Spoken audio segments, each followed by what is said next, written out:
This clip is brought to you by SaveWithConrad.com. Let's go to the ring, and here's your co-host. Hey, it's Conrad Thompson. Coming down the aisle right now, the Orient Express, Mr. Fuji, maybe one of the most stereotypical Japanese gimmicks ever. And he's flanked by Paul Diamond, not the least bit Asian, and Pat Tanaka, who's going to take some really fast bumps here. Yeah, Pat Tanaka was always a good bumper, good performer. Liked Pat a lot. The Orient Express and Mr. Fuji looking like Charlie Chan. Can you get any more racist than that? I guess if I would use my my old commentary ninja voice, then it would be acceptable here, right? Yeah. No, I mean, it's never acceptable, but I'm saying it would fit in. I love this crowd shot too, coming down the stairs. That's a cool shot, man. I wish we could see more of that. That's a Steadicam, a guy walking with a Steadicam down the steps. Very cool. So you see that Bret Hart is now playing hokey pokey with the company. We'll talk about it and the status of the Intercontinental title in a little bit, but with him being in singles action, that means Jim Neidhart, the tag team specialist, needs a new tag team partner. So he looks to Bret's brother, Owen, and we have here not the Hart Foundation, but the new foundation. What do you think of this taxi checkerboard look that they're rocking here? I think they should be called the Gay Foundation. Okay. I like the pants. The pants are very Sabu-like. They kind of like my pajama pants. I enjoy strutting ass around the Conradison in pants that look like that. I just don't tuck them into boots. I instead just rock the house shoe. Oh, can I tell you a secret, a little life hack? I think you'll make fun of me for, but you may actually try and enjoy. Okay. You know those boots that chicks wear called Uggs? Yes. They make men's slippers. Oh yeah. And it's an Ugg Scuff, Scuff. And I've rocked them for about 5 years now. And, maybe even more than that. Either way, I got a new pair of ear for Christmas and they're awesome. Yeah. I'm very familiar with Uggs, and that's a pretty good life hack. Do you really wear pajamas around the house? I'm wearing pajama pants right now. Okay. They're Reebok, and the pajama pant essentially means it's just an elastic waist and elastic around the end of each pant leg. So they bunch up around your ankles and then bunch up around your waist, but they're very breezy and flowy, and they let things in the crotchal region move as they need to.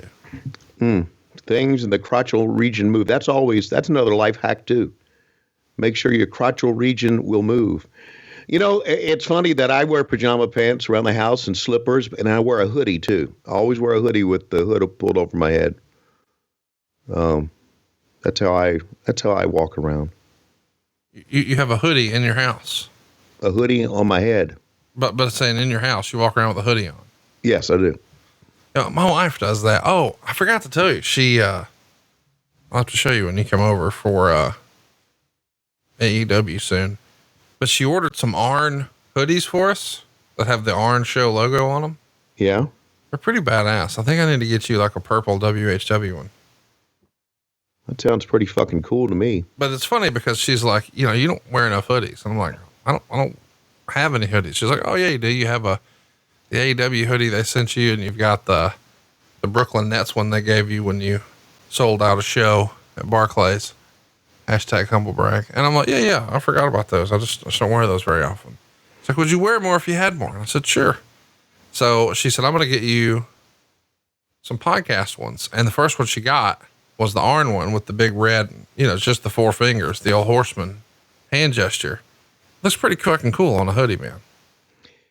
Well, I tell you, once you start wearing hoodies around the house, I just absolutely love it. How about Owen Hart here putting on a show? He would get tons of praise in the Observer, by the way. Meltzer would say that with the exception of Flair and perhaps Bret Hart, he was the best performer on the show. And they said that he made the match. He gave it 3 1/4 stars, and man, they gave him plenty of time here. 17 minutes and 18 seconds. It was a Soul Dark match that night. We should mention Chris Walker would beat the Brooklyn Brawler by DQ. Brawler actually got the pin, but he used his feet on the ropes, and they had the figurehead president, Jack Tunney, come out and overrule the referee and reverse the decision. And I guess this was an attempt to turn Tunney babyface to the live crowd. Yeah. So they wouldn't boo him when he came out to make the announcement before the Rumble. Of course, it doesn't work, and they still booed the shit out of him. This, according to the Observer. But I think the idea is, people are disappointed that they have stripped Hulk Hogan of the world title after last Tuesday in Texas. And now we're going to see a bad guy win the world title tonight. But that bad guy is your friend and unbelievably my father-in-law. So Yeah. Haven't really talked to him in quite a while. Have you? yeah, Haven't seen or heard from him. Of course, you joined the enemy. what? You Oh, jo- I'm the enemy. I'm the enemy. you Is jo- that what he? you Is that what he? joined, you joined the enemy. Oh, he considers us the enemy. Well, I mean, he works for Vince McMahon. You work for Tony Well, I Khan. don't You're give a the shit enemy. who he. I don't give a shit who he works for. I've got friends who work for Vince McMahon. No, you don't. Yeah, I do. Name him. Tommy Carlucci. He's not your friend. I was just talking to him over the weekend. You wasn't talking to Carlucci over the weekend. You don't know what I was doing. You were sick, home, convalescing. You're a lying sack of shit. No. Don't say it like that. Say it the Southern way, damn it. What's that? You lie. Thank you. By the way, we do have You a Lie shirts coming to loisrules.com. We should mention that there's been a lot of moving and shaking behind the scenes.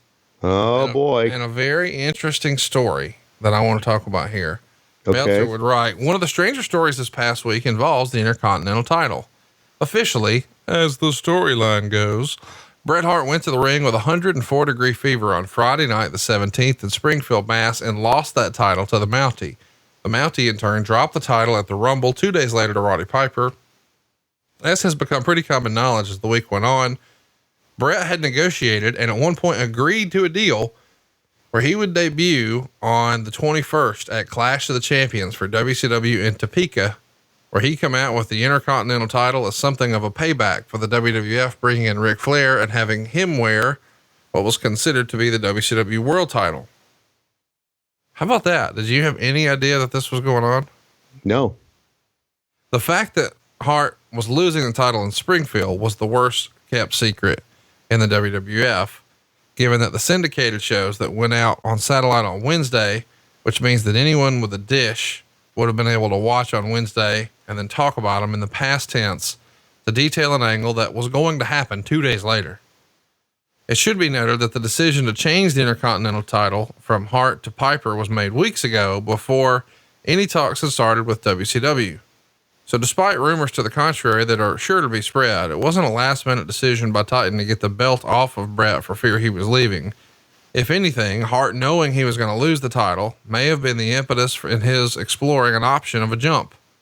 Apparently WCW offered Hart a guaranteed deal that was substantially more than he'd been earning as Intercontinental champ. However, apparently after agreeing to the deal, Hart had to back off because he realized with his contract with the WWF, though he thought it had run out, it had actually rolled over and he couldn't give notice for several more months. However, WCW sources indicate that Hart, who had backed out of the deal a few days ago, will be coming in not too many months. Hart was promised that after losing the strap to Mountie at a house show, he would be getting it back at WrestleMania, even if it meant a babyface match against Piper. But those are the kind of promises in wrestling that aren't often kept. In this case, since word got out on several Wrestling 900 numbers over the weekend, the plan WCW was attempting, Hart probably isn't exactly the most favorable position within the WWF politically, and he is potentially a lame duck. As far as the similar rumors involving Kurt Hennig, first off, he's still months away from returning to the ring to begin with. Secondly, he's just signed the new contract as an announcer from the WWF, from what I'm told. And although he is longtime friends with Rick Rude, and nearly everyone in wrestling is envious of Rude's contract with WCW. So there you go. Lots of teasing what might happen with Kurt, but the idea that Bret had agreed to a deal in principle to come to WCW is probably shocking to a lot of our younger listeners. Stuns me because I don't know why anyone in their right mind would want to come to work for Jim Herd. I guess money cures all. I don't know, but Jesus Christ. I mean, we're talking 92. We're not talking the Eric Bischoff era. We're not even talking the Bill Watts era. Yeah, it would have been a weird thing for sure. I guess we should talk about that Clash of the Champions. Do Do you remember what was on that one? What, the Clash of the Champions around this time? Yeah. Would have been January 21st, 1992. Okay. And Topeka, Kansas is where it is. It's Sting and Ricky Steamboat versus Steve Austin and Rick Rude in a cage match. Would have been your main event. No, I have no recollection of that. I don't.